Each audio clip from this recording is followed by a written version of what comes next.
Shalom at isang maganda at pinagpalang araw pong muli sa ating lahat. Ako po si Bishop Michael Yosharala ng House of Judah International Church at ngayon po ay ibabahagi naman natin yung lesson na patungkol kay Pablo, lalo na sa mga yung sulat niya na siyang ginagamit ng mga most of the Christians ngayon para sabihin na wala ng visa yung mga kautusan. Ito po yung napili natin na ibahagi dahil sa marami na po, yun mga kapatid, yung naipahamak ng mga doktrinang gaya nito. Yung sinatawag nating OSAS o yung once saved, always saved.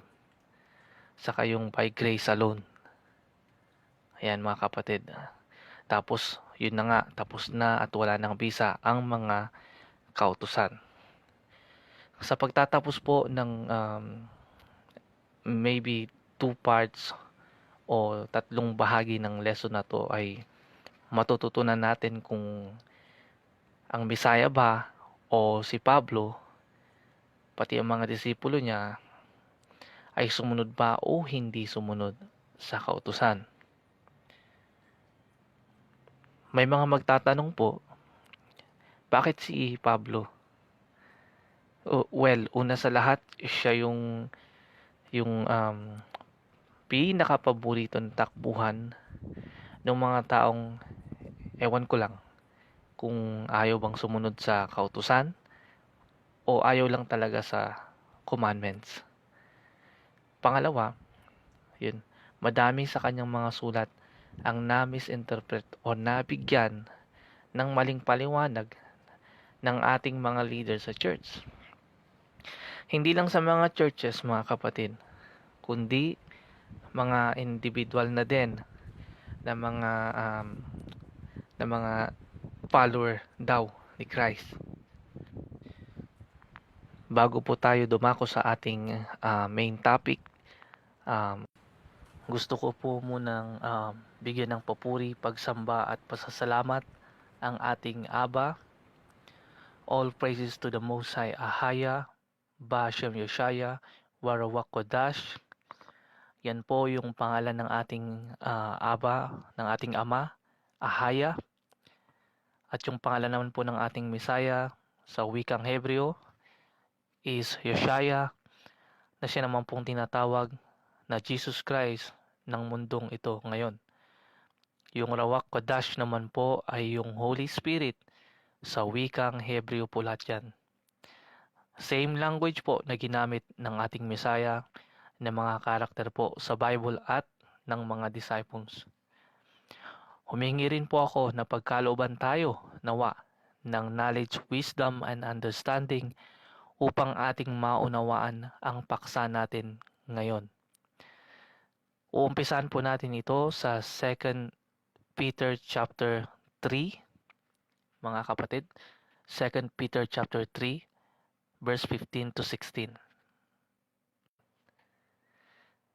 Sinasabi po dito na inyong ariin na ang pagtitiis ng ating Panginoon ay kaligtasan.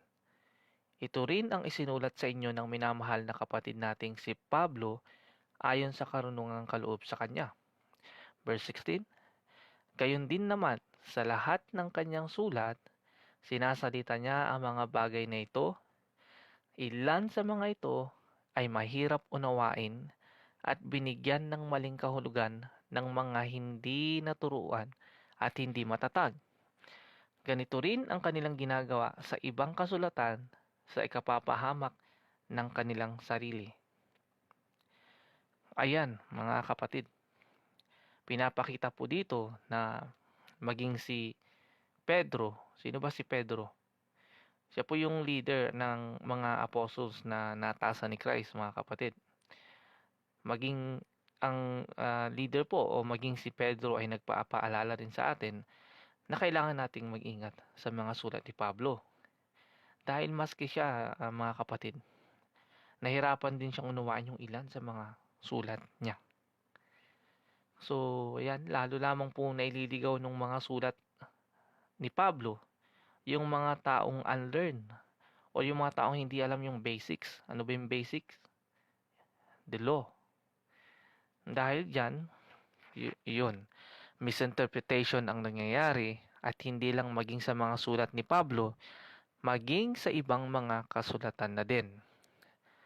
At take note, mga kapatid, hindi ito sa ikapapahamak ni Pablo o ni Peter, kundi sa ikapapahamak nino, kundi sa ikapapahamak nila. Watch out, mga kapatid. Ngayon po, alam nyo mga kapatid, sa dami ng mga denominations o yung Christian denominations ngayon, 70% masasabi natin yung naniniwalang tapos na ang mga kautusan at hindi na dapat natin sundin. 70% yan. Sa dami na ng ating mga napanood na debates, mga pagtatalo sa mga platforms like YouTube, masasabi natin talaga na majority ng mga Christians yung naniniwalang wala na itong o wala ng pisang mga kautusan. At ang basehan ng kanilang mga sinasabi, mga sulat ni Pablo. Tingnan natin mga kapatid. Alam nyo ba na naalala ko yung binahagi ng isang kapatid natin sa Truth, si Brother Yarashalam. Nasabi niya na may propesya about sa mga sulat ni Pablo na makikita natin sa Romans chapter 11. Babasahin ko mga kapatid. Sa verse 8, ayon sa nasusulat, binigyan sila ng Diyos ng espiritu ng pagkalito, binigyan niya sila ng mga matang hindi nakakakita, binigyan niya sila ng mga taingang hindi nakakarinig. Ito ay hanggang sa ngayon. Sinabi ni David, ang kanilang mga hapag ay magiging isang bitag at isang patibong. Ito ay maging isang katitisuran at maging kagantihan sa kanila. Padidilimin ng Diyos ang kanilang mga mata upang hindi sila makakita. Patuloy na magiging baluktot ang kanilang mga likod. Totoo kaya mga kapatid? Totoo kaya na yung propesayang ito ay patungkol sa mga sulat niya? Kasi isipin natin mga kapatid, ngayon, hindi kaya sinadyang maging ganun yung mga sulat ni Pablo upang maging katisuran or stumbling block para kanino? Sa mga ungodly at ayaw sumunod sa Diyos. Upang makita na din kung sino yung mga tapat at susunod sa kanyang mga kautusan. Ngayon, dumako na po tayo sa ating main topic. Understanding Paul, did Christ keep the law? Itong topic natin mga kapatid ay patungkol kay Pablo. Lilinawin ko lamang po. Bakit natin kailangan puntahan si Yeshaya or yung ang Misaya o si Jesus na tinatawag ng mundong ito para sa mga bago pa lang?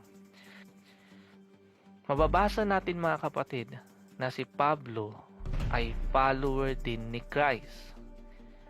Kaya kailangan nating puntahan yung main source ng kanyang knowledge o yung mga tinuturo niya. Kung saan nga ba niya nakuha yung mga tinuturo niya. Sa 1 Corinthians chapter 11 verse 1, tularan ninyo ako gaya ng pagtulad ko kay Kristo. Sino po yung nagsasalita sa verse na to mga kapatid? Si Pablo. Sabi niya, tularan daw natin siya gaya ng pagtulad niya sa Misaya. Kaya ako po nasabi o nabanggit kanina na kailangan nating puntahan yung Misaya. Kung ano ba yung mga ginawa niya.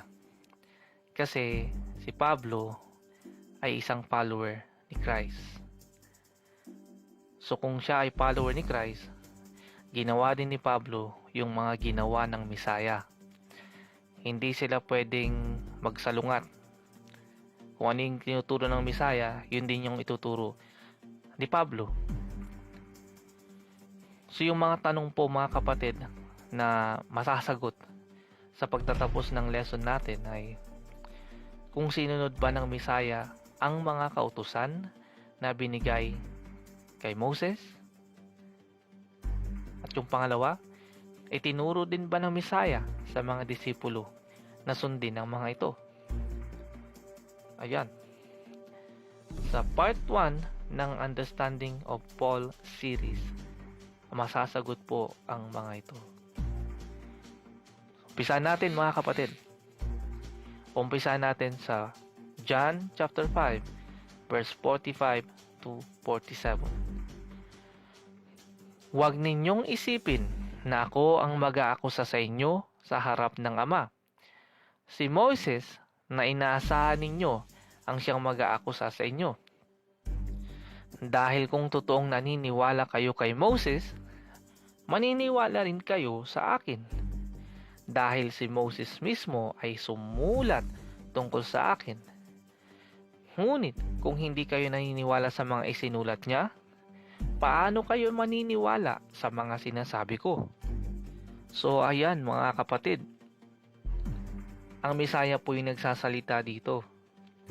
Binigyang linaw ng Misaya sa harap ng mga Pariseo, Saduceo at yung mga scribes. Sila yung mga mahigpit na tagapagturo ng mga kautusan ni Moses, mga kapatid. Kung saan sila din yung mga, of course, yung mga tagapagpatupad. Ngayon, binigyang linaw ni Christ na hindi sila nagsasalungat ni Moses. Kasi sabi niya, kung hindi kayo naniniwala sa mga sinulat niya, paano kayo maniniwala sa mga sinasabi ko? Sa kabilang banda naman, pinapakita din ito na you can have Moses without Christ and vice versa. Mayroon kasing mga grupo na naniniwala sa mga kautusan ni Moses pero hindi naniniwala sa Misaya. Hindi nila tinatanggap yung ginawa ng Misaya, mga kapatid. Ayun, rejected siya. Mayroon namang grupo na naniniwala sa Misaya pero hindi naniniwala sa mga kautusan ni Moses. Sabi ng Misaya, these are both incorrect. Basic sense mga kapatid. Paanong ituturo ng Misaya na against siya sa kautusan ni Moses? Gayong nakaugalian niya mula pagkabata ang bumasa sa mga ito. Sa mga churches po, sa panahon natin ngayon, mga kapatid, pag pinagbabasa po kayo ng Biblia, pinagsisimula po tayo saan? Diba? Sa New Testament na daw. Sa mga theologian school o Bible schools, sinasabing umpisahan natin sa Book of John. Right? Or sa Gospels. Sabi nila, umpisahan natin sa Matthew, Mark, Luke, John. Yung tanong, saan po natuto o unang natuto ang Misaya na magbasa nung siya ay bata pa lang? Sa Gospels ba? Hindi. Kasi hindi pa ito nag-exist nung panahon niya. So, saan po? Tama. Sa Torah. Yung first 5 books or yung book ni Moses. Kaya napaka-imposible po na mangyari na si Jesus ay natuto, pinalaki at sa pagbabasa ng Torah mula pagkabata, tapos sisirain o ipapawalang bisa na lang niya kinalaunan. Does it make sense mga kapatid? Saka mapapansin po natin na si Jesus laging dinedepensahan niya yung kanyang sarili o ginajustify niya yung sarili niya na hindi siya lumalabag o sumusuway sa kautusan. Lagi niya po itong ginagawa mga kapatid. Makikita po natin yan mamaya po sa pagbabasa natin ng kasulatan. Bago ko nga po pala makalimutan mga kapatid, yung tinatanong natin yung mga kapatid nating Christians tungkol sa Messiah. Tatanungin natin, si Christ ba ay sinless? Wala ba siyang bahid o anumang pagkakasala? Anong sasabihin nila mga kapatid? Yes, of course. Siya ay sinless. Hindi siya nagkasala. Wala man lang siyang bahid o anumang di ba? Kasi siya yung Lamb of God. Marinig natin 'yan. Sasabihin nila siya ay sinless. Kung siya po, mga kapatid, ay sinless, bakit kailangan niyang i-justify yung mga ginagawa niya? Like Sabbath. Ulitin ko po, like Sabbath mga kapatid. Inakusahan siya na nilalabag niya ito. Bakit kasi hindi na lang niya sinabing wala na kayo sa ilalim ng kautusan, kundi nasa grace period na kayo? Kaya huwag na kayong mag-alala. Kasi I am the Lord of the Sabbath. May nabasa po ba tayong ganun? Kung ang Messiah po ay sinless o walang pagkakasala, ang next na tanong, ano po ba ang sin? Ano po ba ang sin mga kapatid? Ayon sa sinasabi ng Biblia. 1 John chapter 3 verse 4. Ang lahat ng nagkakasala ay lumalabag sa kautusan ng Diyos, dahil ang kasalanan ay paglabag sa kautusan. Ano daw? Dahil ang kasalanan ay paglabag sa kautusan. Ang kasalanan po ay paglabag sa kautusan, ayon sa ating binasa mga kapatid. So ang Messiah ay sinless. Uulitin po natin yung tanong natin mga kapatid. Kung si Jesus ay sinless or hindi siya nagkasala, lumabag ba siya sa mga kautusan? Sinunod ba ng Messiah ang mga kautusan na binigay ni Moses? Alin po doon sa dalawa mga kapatid? Malinaw kasi na ayon sa nabasa natin sa 1 John 3 and 4 na yung sinless is it means no violation or sinusunod yung mga kautusan. Kasama na dyan yung Sabbath, dietary laws, yung mga feasts na nakalagay sa Leviticus 23. Kasi nga po, sin is a transgression of the law. So ikaw lang ay matatawag na sinless kung sinusunod mo yung mga yun. John chapter 5 verse 14. Hindi nagtagal, nakita ni Jesus sa templo ang taong pinagaling niya at sinabihan, "Oh, magaling ka na ngayon. Huwag ka nang magkasala pa at baka mas masama pa ang mangyari sa'yo." Sabi dito mga kapatid, huwag ka nang magkasala pa. Kasalanan is transgression of the law. Sa madaling sabi ng Messiah, huwag mo nang huwag ka nang sumuway muli doon sa mga kautusan. At baka mas masama pa ang mangyari sa'yo. According sa precept. Pinasa lang po natin yan mga kapatid. According sa kung ano ang ibig sabihin ng sin o kasalanan. Verse 15. Umalis ang lalaki at pumunta sa mga pinuno ng mga Hudyo. Sinabi niya sa kanila na si Jesus ang nagpagaling sa kanya.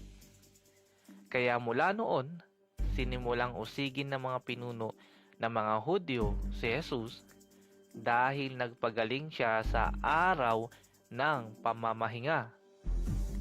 Verse 17. Pero sinabihan sila ng Messiah, "Patuloy na gumagawa ang aking ama, kaya patuloy din ako sa paggawa." Pansinin natin mga kapatid, patuloy sa paggawa. Anong gawa? Anong klaseng gawain ito mga kapatid. Pagpatuloy natin. Verse 18.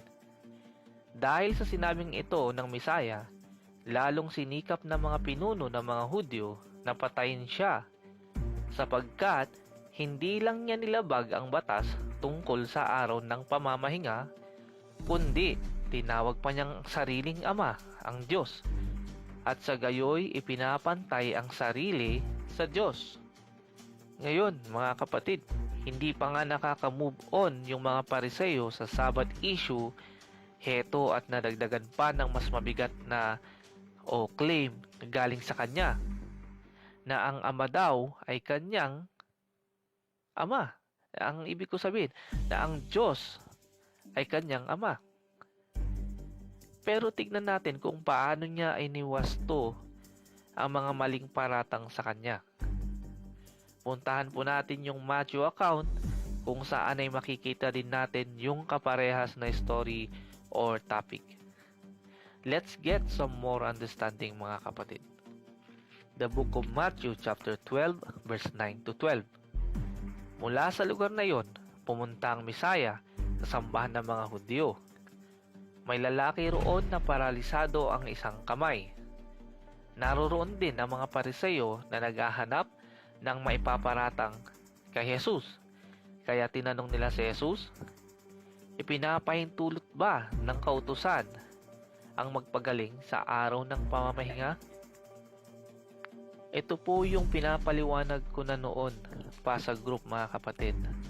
Ito yung mga account or verse na ginagamit ng mga Sunday goers kung bakit daw hindi na dapat pa tayong mag-observe ng Saturday Sabbath. Kasi mismong si Christ daw ay nag-work sa araw na ito. Kumbaga, pinakita niya na pwede nang gumawa o magtrabaho. Well, tignan natin sa chapter na ito, mga kapatid, yung tunay na understanding sa sinasabi na ito ng Misaya. Verse 11. Sinabi ni Jesus sa kanila, kung mahulog ang tupa ninyo sa isang balon sa araw ng pamamahinga, pababayaan na lang ba ninyo? Siyempre, iaahaw ninyo, no? Hindi ba? Ngunit, mas mahalaga ang tao kaysa sa tupa. Kaya ipinapahintulot ng kautusan ang paggawa ng mabuti sa araw ng pamamahinga. Alin ulit? Pinapahintulot ng kautusan ng alit? Pinapahintulot ng kautusan ang paggawa ng mabuti sa araw ng pamamahinga. Hold on. Isa-isahin natin, mga kapatid. Sa verse 11, papunta ang Misaya sa sambahan or gathering sa araw ng tama, mga kapatid. Papunta siya sa gathering or yung buok sambahan ng mga Hudyo noon sa araw ng Shabbat or Sabado, hindi linggo. So dito, mga kapatid, ang mga Pariseo ay nagplano at laging nagbabalak ng masama kay Christ upang may maiparatang sila. So maski kami rin, mga kapatid, ay nagkaroon ng espekulasyon o hindi na kami nasorpresa na baka nga iyong lalaking paralisado ay set up lang naintindihan niyo, mga kapatid. Baka nga sinet up lang si Christ nun. Baka nga sinabi nila sa lalaki, halika dito. Tumayo ka dyan kasi ang Misaya ay dadaan dyan. Hintayin mo kami at tatanungin namin siya. At ngayon, pag nakahanap kami ng tiyempo at sa harap ng madaming tao, pagmumukay namin walang alam ang Misaya sa harap ng mga followers niya. Ayun yung talagang plano, mga kapatid. Ayun yung parang setup. Yung maipahiya ang Misaya sa harap ng mga tao at sa mga followers niya. On the spot, tatanungin nila siya. Sinet up nila siguro, sabi ko, mga kapatid, yung lalaking paralisado, tapos pagagalingin niya, tapos ayun. Pag nahuli nga sa akto, maaring yun nga yung gamitin nilang matibay na ebidensya pa laban sa kanya. So, yung tanong ng mga Pariseo, mga kapatid, kung naayon ba sa kautusan yung paggawa ng mabuti sa araw ng pamahinga. Nagbigay ang Misaya ng halimbawa na kung paanong ang mga Pariseo, Saduseo na mahigpit na tagapagtupad ng kautusan ay mapipilitang gumawa sa araw ng Sabat. Halimbawang ang kanilang mga alaga, lalo na kung ito ay tupa, baka, kambing, manok. Bakit ginamit itong halimbawa ni Christ? Kasi alam niya na ang pera ay nandoon sa mga alagang hayop. Ito po yung isa sa pangunahing mga pinagkakabuhayan ng panahon, mga kapatid. Kung nahulog sa bangin yung source ng income mo, hindi mo ba ito kukunin? Sinabi ng Misaya sa verse 12 na ipinahihintulot ng kautusan ang paggawa ng mabuti. Ano po bang ibig sabihin ng pinahihintulot? Pinawalang bisa na ba? Sinabi ng Misaya na pinahihintulot ng kautusan na gumawa ng mabuti sa araw ng pamahinga. Hindi sinabing pinawalang bisa, mga kapatid. Kuha pa tayo ng isang verse. Sa Marcos chapter 3 verse 4 naman, pagkatapos tinanong niya ang mga Pariseo, alin ba ang pinapahintulot ng kautusan sa araw ng pamamahinga? Ang gumawa ng mabuti o ang gumawa ng masama? Ang magligtas ng buhay o ang pumatay? Pero hindi sila sumagot. Dito pinapakita ng Misaya, mga kapatid, kung gaano siya kagaling pagdating sa mga kaliit-liitan ng kautusan. Kasi nga po, mga kapatid, siya ang Word of the Most High. Makikita natin dito mga Pariseo, sila yung tinatawag nating mga Chief Justices, kumbaga yung katumbas, mga kapatid. Pero hindi sila nakasagot. Bakit hindi nakasagot ang mga Pariseo? Kasi alam nila na tama ang Misaya. Kung may kapwa kang nangailangan ng tulong, hindi mo ba tutulungan? Or kung may nagugutom kang kapatid, hindi mo ba bibigyan ng pagkain? Ilan lamang po ito sa mga halimbawa ng mga ibig sabihin ni Christ. Alam ng mga Pariseo at Saduseo na tama ang Misaya, mga kapatid. Dahil hindi lamang sinabi ng kasulatan na ipangili ng araw ng pamamahinga, kundi sinabi din ng kasulatan sa Isaiah 58 verse 7, bigyan ninyo ng pagkain ang mga nagugutom. Patirahin ninyo sa inyong tahanan ang mga walang tahanan. Bigyan ninyo ng damit ang mga walang damit. At tulungan ninyo ang inyong mga kaanak, kapwa. Mga kapatid, huwag nating kalimutan. Sinabi din ng kasulatan na mahalin natin ang ating kapwa gaya ng pagmamahal natin sa ating sarili. Saan po natin makikita yan? Sa Leviticus chapter 19 verse 18 sa Torah. Verse 18, huwag kayong gumanti ng masama o magtatanim ng galit sa inyong kapwa, kundi mahalin ninyo siya gaya ng inyong sarili. Ako ang Panginoon. Ngayon, kung si Christ nga ay nagturo noon na wala na tayo sa ilalim ng kautusan, bakit tinanong pa rin siya ng mga Pariseo kung yung pagpapagaling ba na ginagawa niya sa araw ng pamamahinga ay naaayon ba sa kautusan? Di ba? Mga tagapagpatupad ng kautusan, alam nila kung ano yung kautusan. Pero tinatanong pa rin yung Misaya kung naaayon ba yun sa kautusan. Alam nila yun. Diba? Hindi natin narinig sa Misaya na alam nyo, tayo ay wala na sa ilalim ng kautusan ni Moses. Pagagalingin ko ito kasi tayo ay nasa ilalim na ng biyaya ng Diyos. We are under grace. Pero hindi po ganun yung nangyari. Sa totoo lang, mga kapatid, tinutupad niya ang kautusan sa pamamagitan ng pagmamahal sa kanyang kapwa. Sa araw ng Shabbat o sa araw ng pamamahinga, gumagawa siya ng mabuti kasi sinusunod niya yung kautusan na mahalin ng kapwa. Tulungan yung mga nangangailangan ng tulong. 'Di ba? Na-miss natin ito, mga kapatid. Nag-conclude tayo kaagad na hindi natin iniintindi yung sinasabi ng Misaya. Sasabihin natin, ginagamit natin na wala ng visa etong araw ng pamamahinga kasi nag-work si Christ, nagpagaling. Hindi natin iniintindi, mga kapatid, yung context. At saka precept upon precept. Romans 13 verse 8, huwag kayong mananatiling may utang kanino man, maliban sa utang ng pagmamahalan, sapagkat ang nagmamahal sa kapwa ay tumutupad sa kautusan. Nakita nyo, mga kapatid? Sapagkat ang nagmamahal sa kapwa ay tumutupad na rin sa kautusan. So Christ is not breaking the Sabbath law.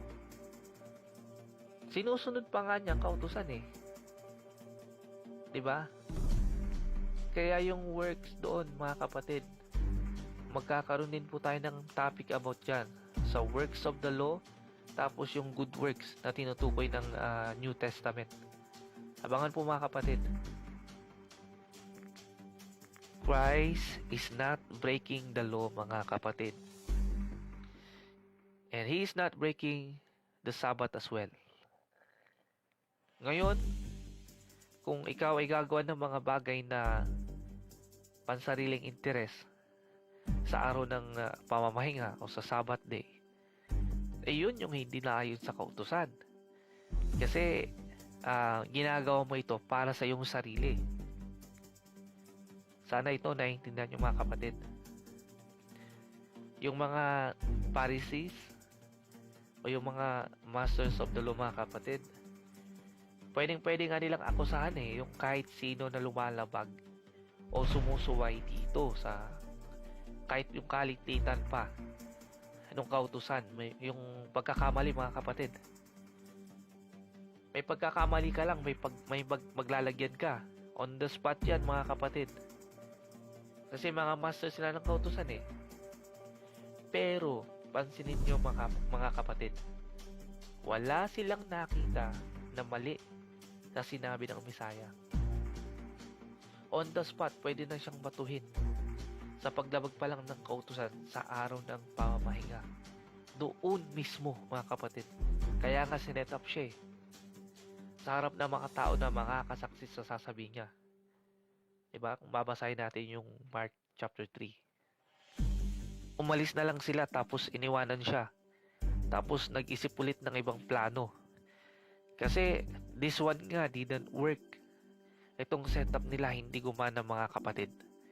Alam nilang tama ang Messiah. Yun bang pagkarinig nila na sabi ng Messiah na ayon sa kautusan, ang gumawa ng mabuti sa araw ng pamamahinga.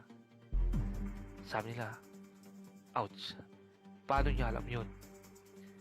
Hindi gumana yung plano kasi tama nga naman siya. Mahalin natin yung kapwa. Hindi natin naisip yun Tayo na, mag-isip na lang tayo ng ibang plano. Sayang, kasi ayun na muntik na. Yung parang ganun yung ini-imagine kong senaryo nung mga time na yun, mga kapatid. Hindi nila kayang akusahan ang Misaya na sumusuway sa kautusan. Kasi napakagaling lang talaga niya sa pagsunod dito. Because He is the Word, He is the law. Ngayon naman po, mga kapatid, ay punta naman natin yung sinabi ng Misaya sa kanyang mga disciples. Nandito na po tayo, mga kapatid, sa bandang dulo or bahagi ng ating part 1 lesson, mga kapatid. Puntahan po natin yung John chapter 14 verse 15. Ayan, verse 15. Kung mahal nyo ako, susundin nyo ang aking mga utos. Galing po ito sa Misaya, mga kapatid.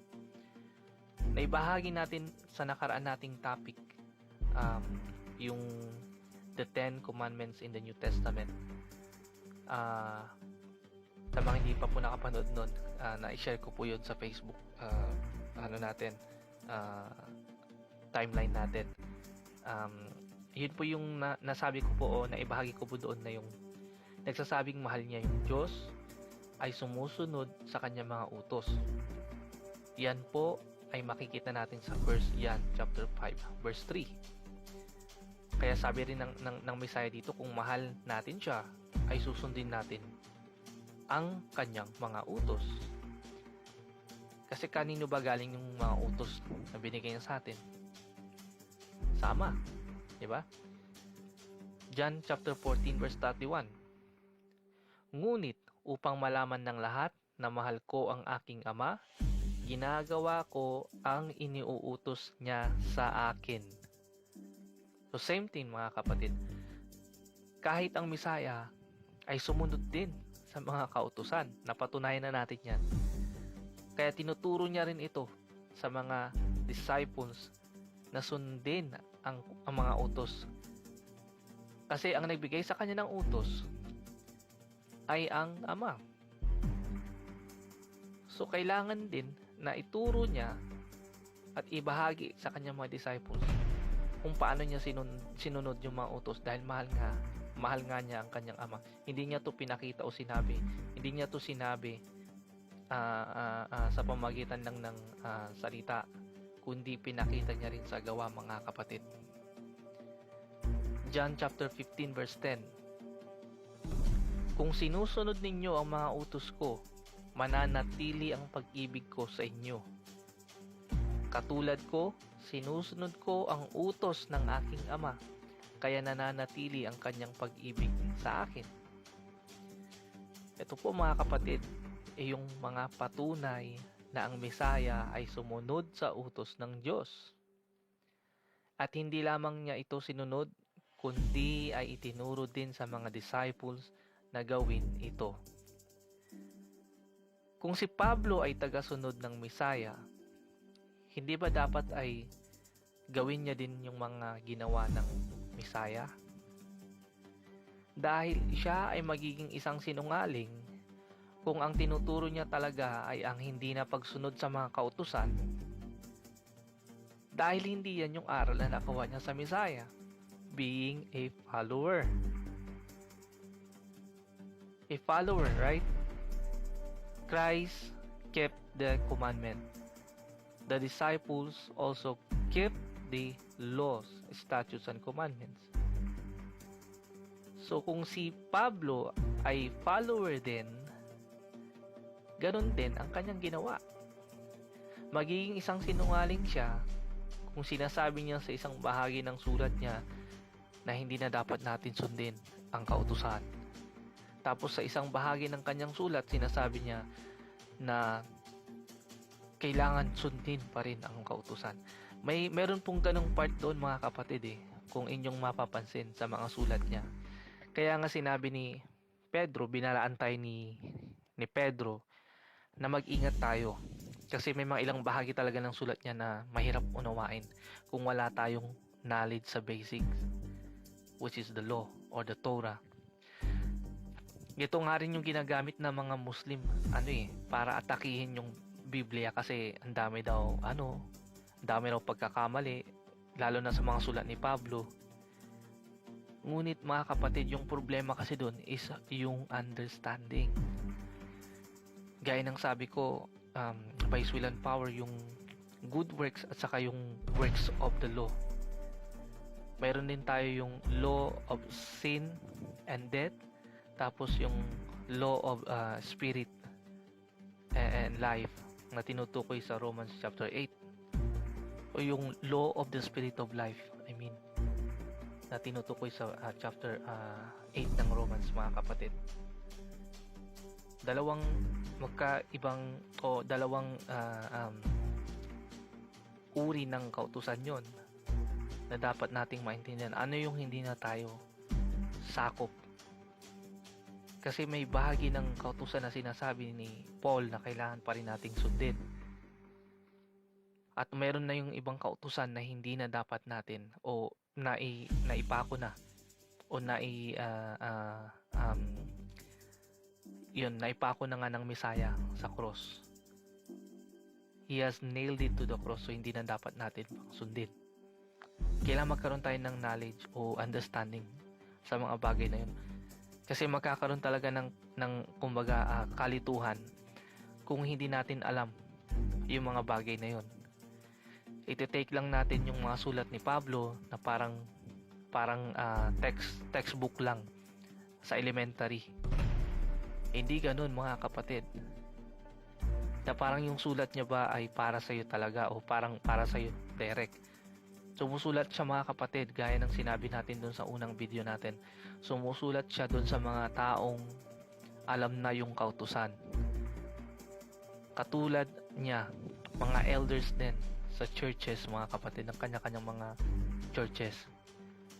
So hindi po sinasabi ni Pablo na ganito o ganyan. Kasi hindi na niya dapat pang i-emphasize yung sinasabi niya dahil nga ina-expect niya na yung mga kausap niya ay alam na kung ano yung sasabihin niya. Sa pagwawakas po mga kapatid, puntahan natin ano ba yung dapat na ginagawa ng isang mananampalataya, believer, saka follower ng Messiah. Matatagpuan natin yan sa 1 John chapter 2 verse 6. Ang sino mang nagsasabing siya ay sa Diyos, dapat siyang mamuhay ng tulad ni Jesucristo.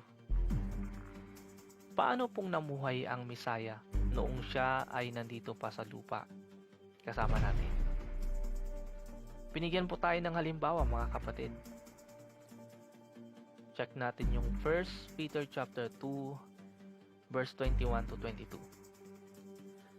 Ito ay sapagkat tinawag kayo sa ganitong bagay, si Kristo man ay naghirap alang-alang sa atin at nag-iwan sa atin ng halimbawa upang kayo ay sumunod sa kanyang mga hakbang. Verse 22. Hindi siya nagkasala at walang pandarayang namutawi sa kanyang bibig. Hindi nagkasala mga kapatid. Ano ang ibig sabihin nun? Hindi po siya lumabag sa mga kautusan ng Diyos dahil ang kasalanan nga po ay paglabag sa mga kautusan. 1 John chapter 3 verse 4. So napatunayan natin na maging ang Mesaya ay sumunod din sa mga kautusan at itinuro din sa mga disciples at sa mga followers niya. So hanggang dito na lamang po muli at sana ay may napulot tayo sa ating ibinahagi mga kapatid. Lahat po ng papuri, pagsamba at pasasalamat ay tanging sa Aba-ahaya lang sa pangalan ng ating tagapagligtas at Panginoon, Yeshua the Anointed. Shalom and the Most High bless.